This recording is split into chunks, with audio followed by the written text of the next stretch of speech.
Welcome back, guys, and welcome to the funding table. We're so excited to have a special guest with us today. He is the Chief Appraiser of the Webb County Appraisal District, and let's go ahead and introduce him. Bobby Paraguay. And you're the Chief Appraiser for Laredo. Chief Appraiser for the Webb County Appraisal District, yes. Awesome. Well, welcome to our podcast. We're so excited to have you. Yeah, thank you for coming. Yeah, so let's just kind of get to know you a little bit. Okay, so you're the Chief Appraiser. How long have you been the Chief Appraiser for? I've been with the office for 16 years, but I've been the chief for 4 years now. Started in 2022. So just for our viewers that really don't know exactly what your office does, like what does a Chief Appraiser do for us? Every appraisal district in the state of Texas, and there's 253 of us, Wow. they are tasked by state law to appraise property for ad valorem tax purposes. Ad valorem is essentially meaning for property tax purposes. So every chief appraiser within the jurisdictional boundaries of their county is required by law to appraise all taxable property located within their jurisdiction as of January 1st of every single year. Okay, makes sense. And how do you guys determine the taxable value? So one of the things that makes our industry unique is we utilize mass appraisal techniques. And what that means is, in the private sector world, most of your appraisers they'll get their assignment, and that assignment is one property, so it'll be one appraisal for that one property. What I have to do is, utilizing various methods that are outlined in the Uniform Standards of Professional Appraisal Practice. USPAP is I have to develop statistical models by property type, so residential, commercial, ranch, and the various subcategories that exist within those property types. I have to develop statistical models to the best of my ability that I can then apply to certain market areas and neighborhoods within those property types. That's going to in turn give me an opinion of value for every single piece of taxable property that exists in Webb County. So let me get this straight. Your job is to try and assess the taxes for properties on a massive level, on a mass scale, and to try and get as accurate as possible with maybe some, percentage of up or down, a little bit of room for error, so to speak. But your job is to basically, at a massive scale, do that. What an appraiser does for one specific property, your job is to do that at a massive scale, correct? That's correct. Okay. So the analogy I always give is the paint bucket analogy. So imagine my paint bucket is my statistical model. I'm going to spend hundreds of man hours in a given year making sure that I've got that paint bucket ready to go. And then I'm going to dip my paintbrush in that bucket when it's ready, and I'm going to take that broad brush and I'm going to swoop it out there. And when I do that, are some properties going to get a little too much paint? A little wonky, yeah. Sure. Are some going to maybe not quite get enough paint? For sure. But are most or the majority going to get, ballpark the right amount of paint? Yes. That's cool. And that, for those that maybe got a little bit of too much paint, those are the folks that need to look at the information I'm sending out and say, you know what, I think this is a little bit much. Let me go ahead and file that protest so we can work on that and hopefully get them to a point where they're happy with that value. And that's what that protest process is for. That's correct. That's cool. Why do you think that the values increase every year?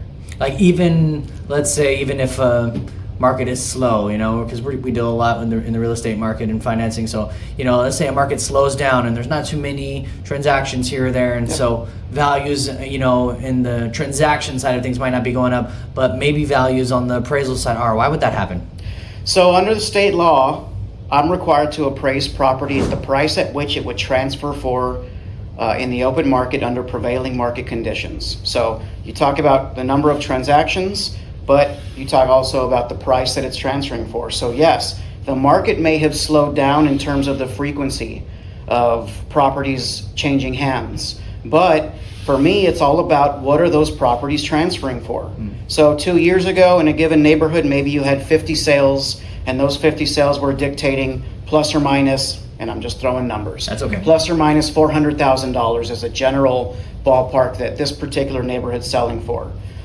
Now the market has slowed down, so it's not 50 anymore. Now you're only seeing 25 to 30 transactions, but they're still selling between $400,000 and $405,000 roughly. So the price at which it's transferring for is really what we're targeting, because that's what state law requires me to target.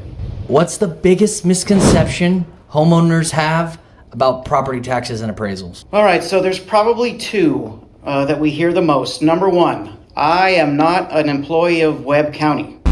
Now, nor am I an employee of the city of Laredo or any other taxing unit you can think of. Under the law, every appraisal district is an independent local government agency, and the way the law describes us is we're a political subdivision of the state of Texas. I am not on the county payroll, I am not on the city payroll or any other payroll of the taxing units of Webb County. We're an independent agency. Why? Because you need this particular appraisal process to be free from any influence, regardless of whether people think that influence exists. We are an independent agency. So that's probably number one. Number two, the other biggest misconception that we see and hear a lot is every April when my appraisals go out, people open that envelope and they see that new number. And they, in some cases, could see a value increase. This year, we saw a lot of properties that didn't see a value increase, but they see that value increase and right away, the mindset is, hey, I haven't done anything to my property. I haven't added anything to my property. My property shouldn't go up because it's the same as last year. Well, folks need to realize that there's two segments for growth in the real estate world, like any investment. There are tangible changes that a property owner can make that will increase the property's value. They could increase square footage, remodel the property, whatever the case may be. But real estate is an investment. And like other investments, there are intangible aspects to a property based on what people are buying and selling properties for, period. You know, we're not paying more for beef today because the cows got better. We're paying more for beef today because your intangible market conditions are driving the market price for that commodity. Yeah. It's the same in real estate. So although you made no changes to a particular property, you very well could see a value increase because your neighbors or those closest to you are transacting that real estate at a higher rate than they were the previous year. Yeah. Okay. So that's like saying, you know, even if you didn't make any kind of upgrades or changes to the house, like technically in the market conditions, the house could sell for more than it could last year. And that's just the market dictating what it's worth. That's correct. What triggers you guys to do reassessments? I'm required by state law to reappraise property every year. Okay. And So there's Nothing just more, a- nothing less. Okay. And then there's nothing ever that like in between, let's say like mid-year, like you pass by somebody's house and you say, oh, they look like they're remodeling. That doesn't trigger a reassessment for you? What we do is we work with the city to acquire all of the building permits that people file with the city for everything that you can think of on the construction side. Remodels, additions, swimming pools, you know, anything that's going to make a tangible change to the property. We're acquiring that information from the city through building permits, and once we acquire that building permit, we will then flag that property for an inspection based on the work that's being completed on that property. Gotcha. Oh, okay. That's interesting. Yeah. And what would cause a property to decrease in its value? Obviously, in a perfect world, market conditions, if it looks like properties may be selling for less than they were the prior year, it very well could result in a property reduction. For the most part, though, the way it works for us is, as I'm looking at a particular neighborhood, what we're looking at is what's called an appraisal to sale ratio.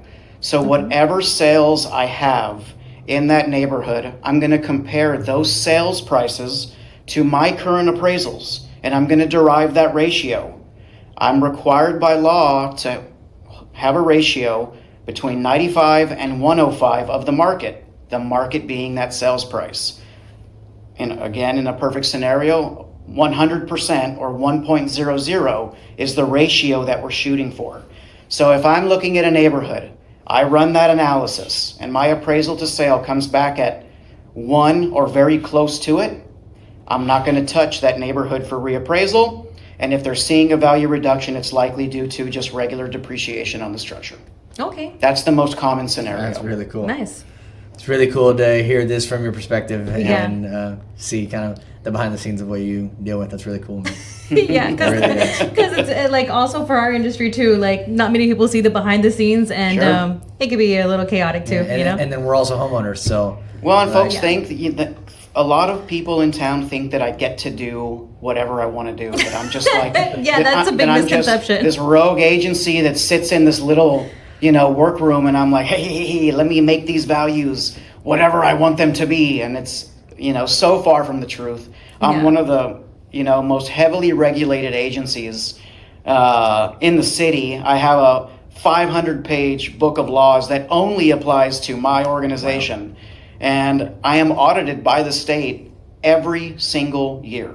Every odd-numbered year is my values. Every even-numbered year is my policies, procedures, and appraisal methodology. So this idea that I just get to do whatever I want to do, it is so far from the truth and the reality that we live in at the appraisal district. So you're forced to play by the book always. Well, the state law requires that I'm within 5% of market. The state comes and sees me every odd-numbered year to make sure that I'm doing that, because if I don't do that, my school districts lose funding. So that's the rock and the hard place that we live in. Okay. That's good information. Bobby, I got another question for you. Exemptions. You have the homestead exemption. I've even seen the veteran exemption for, disability. I've even, correct me if I'm wrong, like over 65. How do exemptions truly affect a taxable value, or on your end, how do you take those into consideration? How do you weigh those things? So I'll start with the homestead, because that's our most common exemption. Homestead and over 65 are essentially the same exemption. The over 65 is just kind of an offshoot of the homestead. So the way that will work, I'll talk about the general homestead first, which is the non-over 65. Okay. So first things first, a general homestead exemption only applies to your school district tax bill. There is no general homestead currently for a city, county, or college. Only the school districts provide that exemption, because they're the only ones legally required to provide that exemption. So if you own a home in United ISD, number one, you have to obviously you have to live in it. It has to be your principal place of residence. You have to apply for that exemption, and your driver's license has to have an address that matches the site that you're applying for. Once we qualify that homestead, what that means for you is, let's say you have a taxable value of $300,000. The first thing that you're going to do, if you live in United ISD, they offer a 15% local option exemption that gets deducted first off the $300,000. Okay, so 15% on $300,000. What's that? 45,000. 45,000, yeah. Okay, so 45,000. That's going to leave you. That's going to leave you with 255. 255,000 is your new taxable. Now you're going to take 140,000 off the top of that, because that's the state mandated amount for a general homestead exemption. So 255 minus 100 puts you at 155, and take another 40. That puts you at, hit me with the math. 115? 115. Yeah. So your new taxable value for United ISD, instead of $300,000, will be $115,000. Assess that against their tax rate. That's how your tax will be calculated. That's huge. The savings are quite significant. Like 60% or something like that. The savings are quite significant. On a homeowner with a $300,000 house, you're starting to touch about $1,000 or more for that homestead exemption. Yeah. Annually. Yeah. Now, same example. Let's say all of that remains the same, but your owner is over 65. All of that still applies, but the over 65 exemption on its own is worth $60,000. So we were at 115. You take 60 off the top of that. 55,000. So now you're at a taxable value of 55,000. Assess your taxes, and once you turn 65 and you qualify that, whatever that tax amount is due to the school based on 55,000, it captures. Most people call it a tax freeze. It's not really a freeze. It's under the law, it's a tax ceiling. So now whatever that capture is, let's say it's $500. That's the most you will ever pay to United ISD, for the life of you owning that property. Wow. So from when you're 65, once you first qualify for that exemption, whatever that ceiling is that you pay to the school for the school taxes, that will be the ceiling for the life of you owning that property. Okay. And it's called That's good information. And it's called a ceiling because if we ever see another mortgage bubble burst like we had in 2008, 2009, if the market crashes, that property owner can certainly pay less than their ceiling amount. If the values go down. If the values go Wow. down, but they will never pay more than when they qualified for that over That's 65. incredible. That's a good way to give Wow. back to the elderly in our Now, community. and what's unique about the over 65 is although the city, county, and college don't have general homestead, they all have over 65. Oh, that's cool. So I believe Webb Wow. County gives a $50,000 over 65 plus freeze, or plus ceiling rather. The city and the college give a $30,000 exemption plus ceiling. So no matter what, once you turn 65 and qualify for your exemptions that year, whatever your overall tax amount is for all units, that's the most you're ever going to pay for the life of you owning that Wow, property. that's really cool. incredible. That's one thing that I do because I have to look at property taxes a lot. When I'm qualifying a buyer or Sure. helping them with monthly payment estimates, things like that. And one of those things I always see and I always get jealous is when I pull up that tax record Right. and they got the homestead, they got Oh, the yeah. over 65, and those taxes are like $100 a month, I'm like, dude, that's $150 a month. sweet. It's Like, significant. it's crazy. Yeah. And there's a proposal in the legislature for 2027. They call it the double nickel to lower the over 65 qualification to 55. Wow. Oh wow. Whether Wow. that goes or not, We'll it's see, obviously yeah. up to the folks in Austin, but that's what's going to be on the table. Interesting. One of the many items on the table in 2027. Interesting. Now, this is a side question. What if I add like my mother-in-law into the title and she gets the 55 or 65, like let's say it's still 65 taxes, would that still help? So the way that will work in a hypothetical scenario, let's say you have a married couple who brings their mother-in-law in on the property. So the mother-in-law will own 1/3. Third. Yeah. And the married couple will own the remaining 67% and change. Yeah. The mother-in-law will qualify for over 65, but only on her 1/3. Got you. Okay. Okay? Only married couples, so you'll have a married couple, they own a home, it really is 50-50. But under the law, since they're married, the whole property will get the over 65 as long as one of them qualifies. Yeah. Okay. Okay? That only applies to married couples. Anyone else, if they're a 1/3 owner, 1/4, or half, they'll get their over 65. They're due that over 65, but only on their share On their portion of the of property. ownership. Yeah. Got you. Yeah. And that's actually fair. Yeah. Right. That seems very fair and logical. It is. Right. Now, what is the proper way to protest your value? If you get a value, you think, oh my goodness, it's ridiculous. Sure. Like most people think, right? But what's the proper way to actually protest that?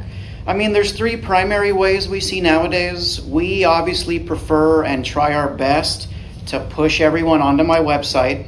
I have a tab called Online Services, and we hope that everybody creates their profile on my website.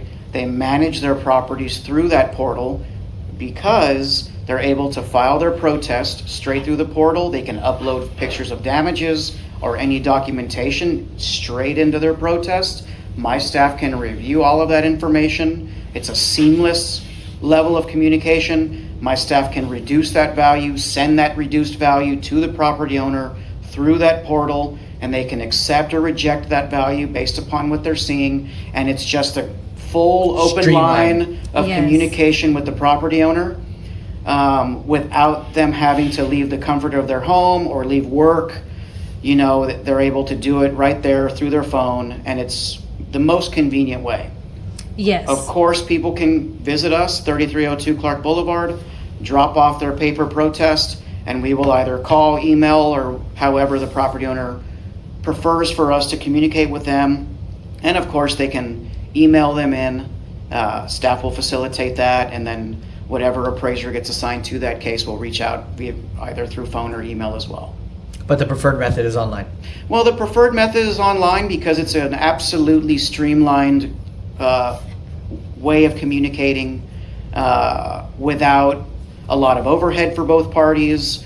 and without really inconveniencing the property owner with having to take time away from their day to come down and see us. That's a win-win. Yeah. And it is really seamless. I do that for my property personally, and for our clients that are trying to file homestead, I help them like navigate how to even do it. It's really simple. It is. But even if you don't, like if you're not tech savvy, you can go in person, and I have to admit your staff is super helpful and super resourceful. I've gone personally and they've been nothing but like they've helped me dramatically. I was about to say, every time you have gone in person, because you're the one that takes care of that for us, every time you have gone, you've said that they were very friendly. Super awesome. We Super try our awesome best. team. We're not the most popular office in town, but we at least, we at least try to make every interaction with the office a pleasant one.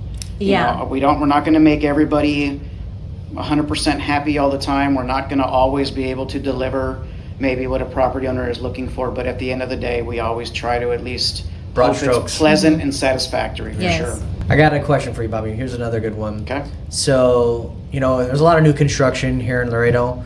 How does new construction, from what you see, how does that affect property values increasing or decreasing? You might see like a new neighborhood come in, phase 1, phase 2, phase 3. It might be right next to another neighborhood that's not too old and still, probably considerables or comparables. And like, how does new construction affect property tax values or the, rising appraisal values? New construction will typically only impact the immediate area that it's located in.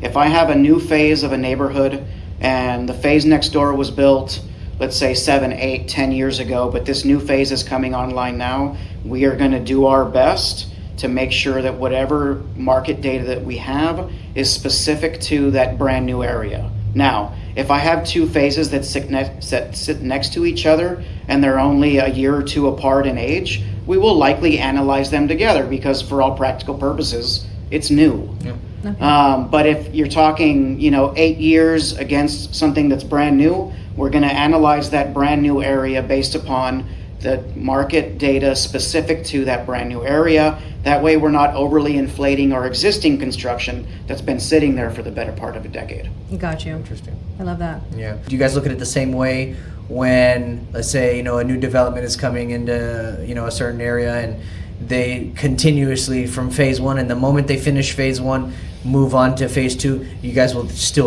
consider that as like one cohesive phase, we basically. will. If they're back to back like that and they're not, they're not too far apart, we'll analyze them together. What about like you mentioned a for-fee appraiser? Like, would they cross over? Let's say if phase 1 was done 8 years ago, there's a new phase coming. It's brand new. Like, will they look for comparables from a previous phase that maybe 8 or 9 years?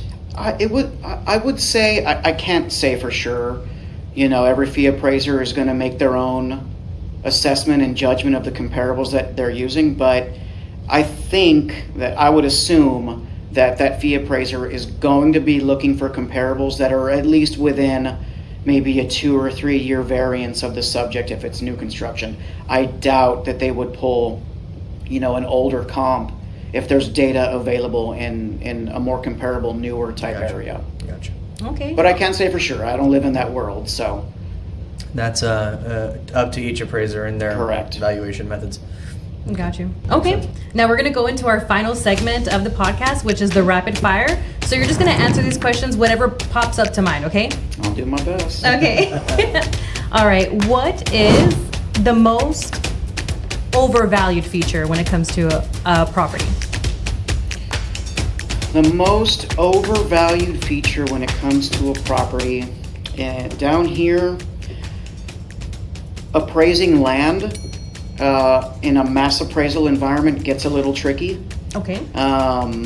You could have a 6,000 square foot property that sells for, and these are not factual numbers, I'm just throwing them out for purposes of example. Yeah. You could have a 6,000 square foot lot in San Ysidro sell for $15 a square foot, and then you pick up another one that's 7,000 square feet that goes for $14 a square foot, then another 6,000 square foot one goes down the road for 12. So, where do you, from a mass appraisal perspective, where I'm bound by law to appraise everybody equal and uniform, where do you go with that? What would you do?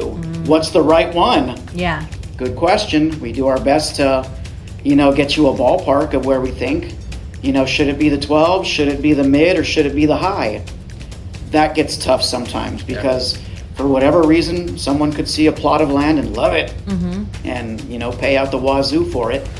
And someone else may get a really good deal. So land is definitely an area where we see some variances. Yeah. The other area that could have an impact on a property is what we call a cabana. Obviously local culture, people have a lot of secondary improvements in their backyard. Is it a cabana? Is it a palapa? Is it an outdoor kitchen? What do you call it? What's the line between a palapa and a cabana? So there's times where we do see big characteristic adjustments for when people have those secondary types of improvements. Pools we don't worry about too much. My adjustments on pools are relatively small, but I would say a cabana could be one that we probably need to take a second look at. Nice. Good info. Here's another one for you. I don't know if you've dealt with this a lot, but online estimate or a real appraisal? Online estimates, you're talking about like a Zestimate Like a on Zillow? Zestimate, yeah. I mean, they're algorithm driven. I wouldn't rely on that at all. Who knows what that's coming from? A lot of those websites are scraping data off the top. They're really not based on anything factual. Some of my values are close to those estimates. I don't care. I still say get an appraisal for sure, because that fee appraiser is going to dig into that property, inspect that property, select comparables for that property, and they're going to derive a very reliable number based on what they're seeing. Where, some artificial algorithm is pulling that number out of various factors, I wouldn't rely on that personally. Okay. What is the biggest appraiser's pet peeve? Are we talking like in your field, yes. In my field, in Yes. mass appraisal? Yes. Pet peeve, the systems existed. I'm 43. My office is exactly my age here in Webb County, and people still act like we were opened yesterday. I wish there was a little more knowledge about the business, because people still carry on the same misconceptions, the same false talking points, and the same conspiracy theories that have been going on since the day I was born. And I wish people would understand that we're an independent agency. We have nothing to do with our local taxing units. If people don't like their tax bills, they need to take that fight to the taxing units, because I don't collect taxes. I don't assess them, I don't collect them. All I do is appraise. What the units choose to do with my values, I don't have a seat at that table, nor do I want it. But I wish people would learn more about what we do, why we do it, and how we do it, rather than hit all of the social media platforms and disparage my office on a regular basis. Oh my goodness, that's insane. Bobby, one last thing for you before we wrap this up.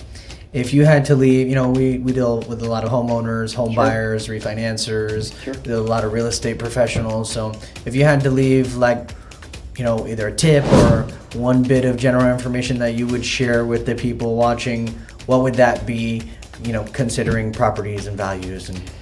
So the biggest thing I want people to take away is just please understand that state law requires that I appraise property at the price it could transfer for in the open market. So take a look at the market before jumping to a conclusion and I guess casting the appraisal district in a negative light. Get information, see what properties are selling for in your neighborhood, and my office should plus or minus be pretty close to what it could sell for. Now, could I be high? Sure. Protests come in, we'll be happy to look at it. But do your research. If you need information, if you have questions, we are here to help. I am born and raised in this city. This community is important to me. At the end of the day, I want people to know that the appraisal district wants to do the right thing for everybody. And my only interest at the end of the day is that every property has a market value that hopefully is representative of what it could be sold for in the current open market. Nothing more, nothing less. Awesome. No, thank you so much, Thank Bobby, you, for Bobby. bringing such great insight. I've learned a lot. I learned a lot. I hope that our viewers learned a thing or two. I'll be sure to put your contact information below, the appraisal district's contact information below. Sounds good. Also, the deadline on when you can protest. information on how to file your homestead exemption. And thank you so much again for tuning in, guys. Thank We'll see you on the you. next one. See you on the next one, Bye. guys. Bye.